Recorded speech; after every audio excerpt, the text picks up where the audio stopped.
Paris Olympic में Vinesh Phogat final मुकाबले से डिस्क्वालीफाई हो गए हैं। 50 किलोग्राम से थोड़ा अधिक वजन होने की वजह से उन्हें पेरिस ओलंपिक से डिस्क्वालीफाई कर दिया गया। इसी बीच राहुल गांधी ने विनेश फोगाट के लिए सोशल मीडिया पर एक भावुक पोस्ट किया है।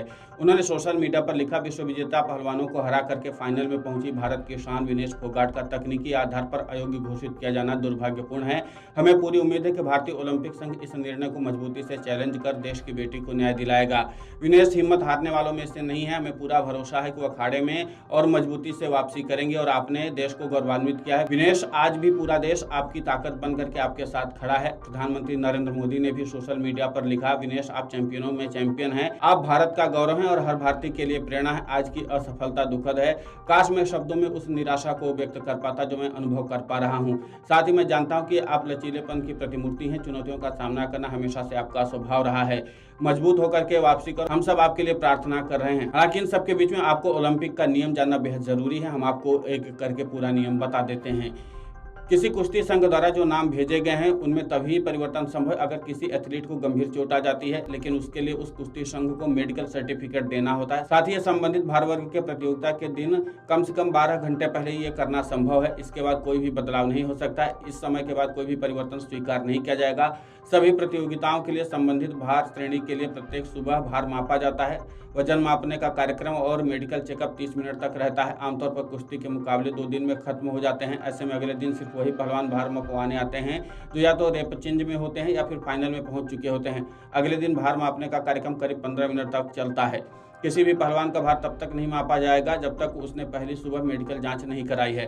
पहलवानों को मेडिकल जांच में उपस्थित होना होगा। उनके साथ उनका लाइसेंस और मान्यता प्रमाण पत्र भी होना चाहिए। भार मापने के लिए एथलीट सिर्फ एक सिंगलेट जर्सी में होना चाहिए जो मैच के दौरान पहन के आएगा या आएगी।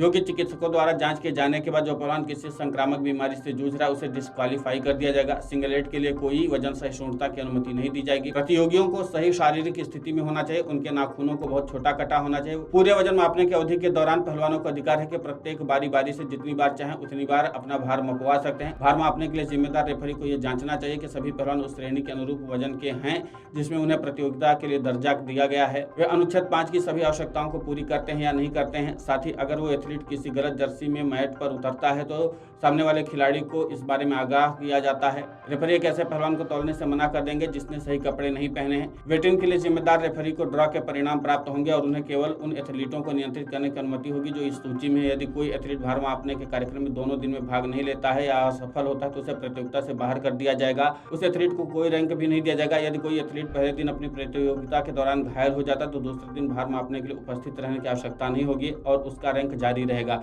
उदाहरण के तौर पर विनेश कल तीनों मैच खेलने के बाद चोटिल होती तो आज उन्हें भार मापने के दौरान उपस्थित नहीं रहना पड़ता और वह फाइनल में नहीं उतरती तो उन्हें रजत पदक मिलता। Video desk amarujala.com। अगर आप ये वीडियो YouTube पर देख रहे हैं तो हमारे चैनल को सब्सक्राइब करें और बेल आइकन को दबाना ना भूलें। अगर आप Facebook पर ये वीडियो देख रहे हैं तो हमारे पेज को लाइक करें।